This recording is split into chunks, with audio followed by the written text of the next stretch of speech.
They are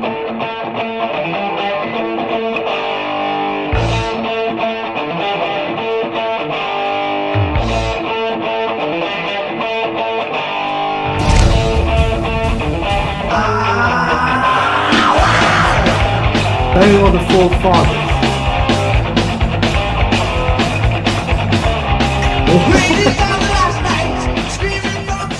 Before all of the Ragnarok, the Odyssey, the VOD, the fucking Metamorphosis, they were before all of those bands. And if you want to take it back to the real beginning, it wasn't in those. Obviously nowadays it's not seen as metal, but in those days it was like the heavy scene starting, and it kicked off in 1959, bro, with Band of Gypsies.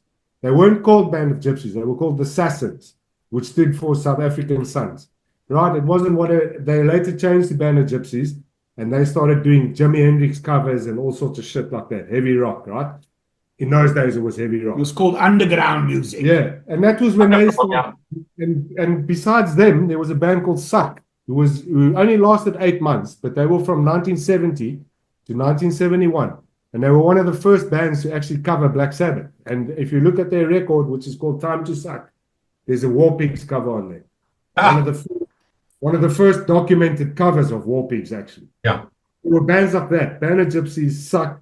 There was the Radio Rats that we spoke about earlier. And then it started progressing on to more heavy stuff. There were bands in South Africa like Stretch. There was Larry Amos. There was this a band called Syrinx, which were a little bit punkish. But there was a band called The Bad. I think I just mentioned that maybe. But there were all of those kind of bands. They were like kind of hard rockish, heavy rock kind of bands. The actual first wave of heavy metal that started in South Africa was with bands like Black Rose, Razor, Montreux, Lynx, Tyrant, Pentagon, Tyrant, Unchained. Those were the first wave. Okay, some new names there for me. And I mentioned all of those names to those people in those articles, and not one of them were brought up. They were just fucking Lav Nandal. No offense to you, Lav, if you're watching this, but we won't mention names. But you said, yeah, well, you made me mention the name, but like your article said that like Odyssey, the forefathers who started metal in South. What the fuck, man? Gary Walker, who was in Pentagon and Unchained, when he read that article, there's actually a long article on Facebook that he wrote because Dirk Morozek, rest in peace, who passed away recently, asked Gary to elaborate on that. Rest in peace, yeah. Gary was shocked. He was like, what the fuck do you mean Odyssey started this thing? Like, Odyssey. Yeah, I mean, so we were guilty of the same shit that's happening now. Exactly. You know what I'm saying? Although it wasn't us saying it, but that's kind of where it's everything's perspective. Where in the timeline do you start? Right. So those bands that I mentioned, all previous to where we are now, are the actual. They were the first wave. Yeah, and you see, this is where it gets technical. I mean, you mentioned the bad. The bad were a little later, and I mean, Radio Rats. I think what you're saying is we were talking about earlier today. I remember as a kid, and this is the weirdest thing, is Dean was saying him and a mate of his was at the same place. It was the Lido Biscope, as was called in South Africa back in the day, in my hometown, Benoni. They turned it into a gig. And there was a band called Lynx, and to Clive Pearson, who's now part of Desolation Angels, a legendary new wave heavy metal band down in the UK.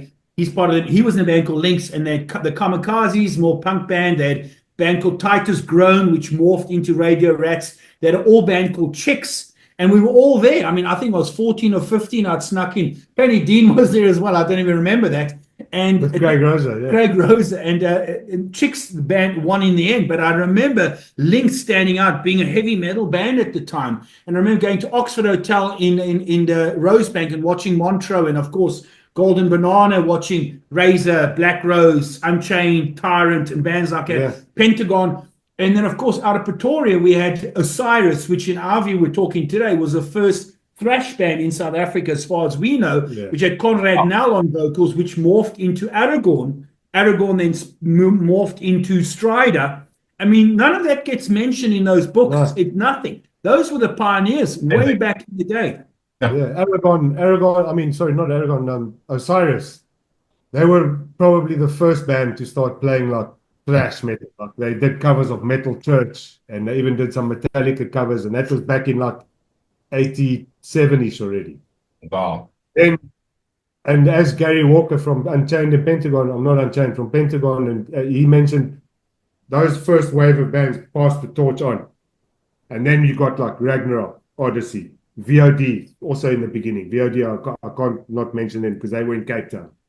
But VOD, best heavy metal band in South Africa ever, has been to this day and will be in the future. Just want to put my stake in the ground there. But so that's kind of where the second wave started coming in with all of the we were in, and after the first wave of the Golden Banana, like the Irish Club and the Rock Attic and the Chamber and all of those places, you know. But I do think we, going back to Dean's point, if we don't mind, is we have to just rewind the clock. I mean, as kids, I mean, going to watch the likes of Black Rose, which was the first heavy metal band in South Africa ever to bring out an album. And sadly, I mean, that's just the sign of the times, the production was not quite on par because they sound watered down a pop band, but what a brilliant bunch of musicians. I mean, the songs on there are absolutely class. Watching them live, we were as kids totally inspired. I mean, and watching, of course, Unchained, Tyrant. We have them to thank for all of us. I mean, Chris Gaskell with his headband on. I mean, bass player from fucking hell. I mean, we were like absolutely in awe. And of course, we're talking about Osiris, and then the Pretoria Osiris coming to Golden Banana with Conrad was one of the first guys. Conrad now lives in Calgary in Canada. Was one of the first to wear the big studded thing, like, you know, the Man of War vibe, that be sort of to transcend from the glam look to wearing the spikes on the arm, like and then the priest vibe, and then he morphed into Aragorn, and then they did a song I'll never forget. I still got it on that, something called Unkululeko, like a Zulu, I think, a Zulu Xhosa song. I mean, and a young kid by the name of John Buckley on guitar, bless his soul, he's a big Judas Priest fan, he's dead now today. In my opinion, one of the greatest guitarists in South Africa ever. Or young John Buckley on guitar, and a dude by the name of Sailor, you know, George on bass, and they morphed into Strider. I mean, and that was such a foundation for us all. I mean, to get into the heavy stuff we played. That whole history before 1987 or early 1988 is kind of out of my radar. I don't even know what was happening in South Africa because I was dealing with the metal bands here in Belgium. So I can't say anything about those bands that happened before, like that time when I met Dean and Dirk at Club Image and saw that there was actually a little scene in Joburg. You know, there was a little scene in Joburg, and I heard about the Irish Club, and you know, I threatened to go there one day, and I went there one day, and it was just a bar with a bunch of drunk headbangers and a shit PA, if there was even a PA, and these noise bands like what was I think the first PA we had there was like hi-fi speakers. yeah, totally. What was Alder's brother, the Brothers band? The Brothers. Which Brothers? Yeah, you played with Stone Wizard. Tulsa and Stone Wizard. Stone Wizard. I don't know why I forgot about it's that. It's a name I haven't heard for years. Tulsa, who later played for us in Brothering, the drummer. He was like drumming at the age of 14 then, when we were all Another one died too young. We had to sneak him into the clubs because he was underage, obviously, and like it was just, and Stone Wizard. I mean, they didn't make a big impact because they were too stoned. They weren't very good. Let's be honest. They weren't very good. No. They weren't very good. Was it Lance, somebody else? Lance was in Stone Wizard, Eden and Tulsa. Eden, that's right, Eden. Cardi, I mean. So, but that was kind of the tail end of the Irish Club, because then everything kind of moved down to the Golden Banana because they closed the Irish Club down. So I kind of caught the tail end of the Irish Club. And that when the Irish Club was tail ending there in the Golden Banana, that was the second wave of Golden Banana. Yeah. That was like the second time it sort of resurfaced because all those bands, Pentagon, Unchained, all of it, that was Golden Banana before the Irish Club even. But this is something amazing is coming across to me now. Is like Brent said now. For me, I mean, me joining, I'm quite a bit younger. Me joining in 96, meeting up with Greg and them or 93 actually. Sorry, is way later. So even now, as we were preparing for this document, I was thinking, okay, Odyssey, Ragnarok, Strider, they must have been like the first. and what inspired them. But there's a whole, like Mark said, there's a whole pre-story to that. There's Tyrant, there's Unchained, but obviously now you guys, your era of music in SA got inspired by actually seeing these acts live.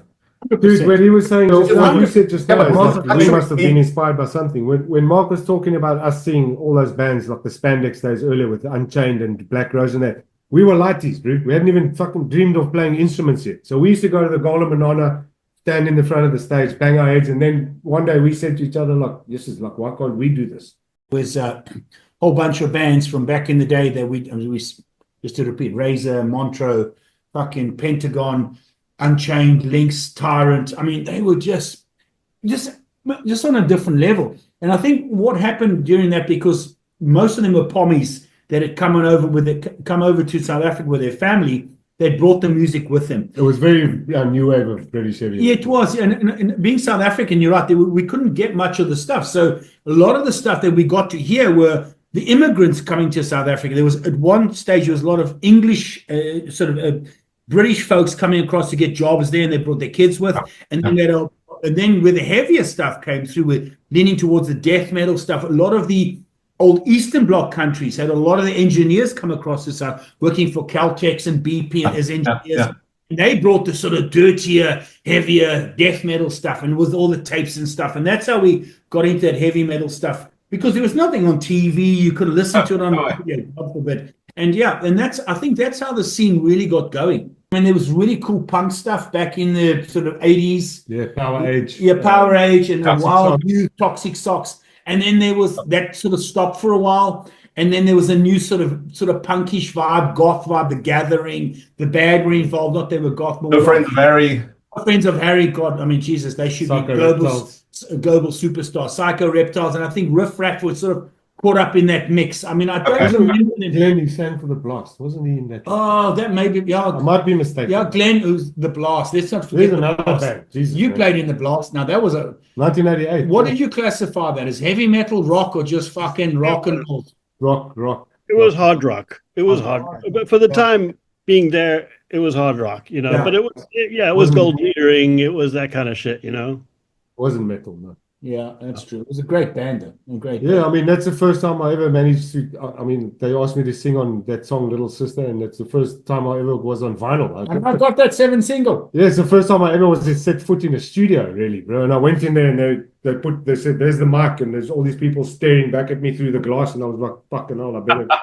Red light. And then next minute I was on a vinyl, and I was like, Jesus, bro, this is. I remember Ozzy's story when he ran home to his mother, going, "Look, my voice kept in plastic forever." You know, it was like that's how it felt for me.